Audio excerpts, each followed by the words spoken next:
তো good morning বন্ধুরা, আজকের সকাল সকাল বেরিয়ে পড়েছিলাম একটা নতুন জায়গায় যাওয়ার জন্যে।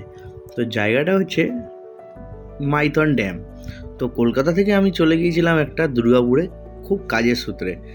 তো কাজ থেকে ওখান থেকে মাইথন ড্যামের ডিস্টেন্স ছিল 60 কিলোমিটার। তো মাইথন ড্যামে ওখান থেকে ভাবলাম যে চলেই যাই। তো মাইথন ড্যাম ওখান থেকে 60 কিলোমিটার তো কোনো ব্যাপারই না আমাদের মতন লোকেদের কাছে।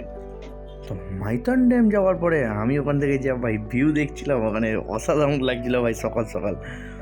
তো সামান্য মাইথন ড্যামে একটুখানি অনেক ঘুরে ঘুরে তারপরে আমরা চলে গেলাম ওখান থেকে একটুখানি গিয়ে, মাত্র 500 থেকে 600 মিটার ডিস্টেন্সে গিয়ে আমি চলে গেলাম ওখানে ড্যামটা একটুখানি এক চক্কর মেরেই আমি ওখান থেকে চলে গেলাম বোর্ডিং করতে।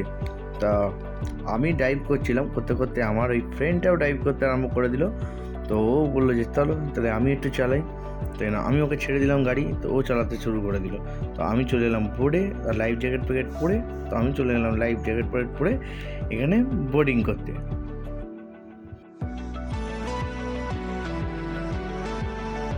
বোর্ডিং করতে কিন্তু অসাধারণ লাগছিল, আর অসাধারণ লাগার সাথে সাথে ভাই উপভোগটাও করছিলাম যে সৌন্দর্যটা ভাই।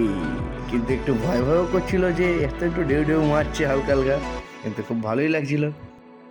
কিন্তু ভাই ঢেউ লাগলে কি হবে ভাই, কিন্তু পয়সা দিয়েছি ভাই, চড়তে তো হবেই। তো উপভোগ করতে করতে আমি পুরো সার্কেলটা ঘুরে আবার আমরা ফিরে এলাম ঘাটের দিকে। তো চলো টাটা, এই পর্যন্ত। ভিডিওটা ভালো লেগে থাকলে লাইক, শেয়ার, সাবস্ক্রাইব করতে ভুলো না কিন্তু বন্ধুরা।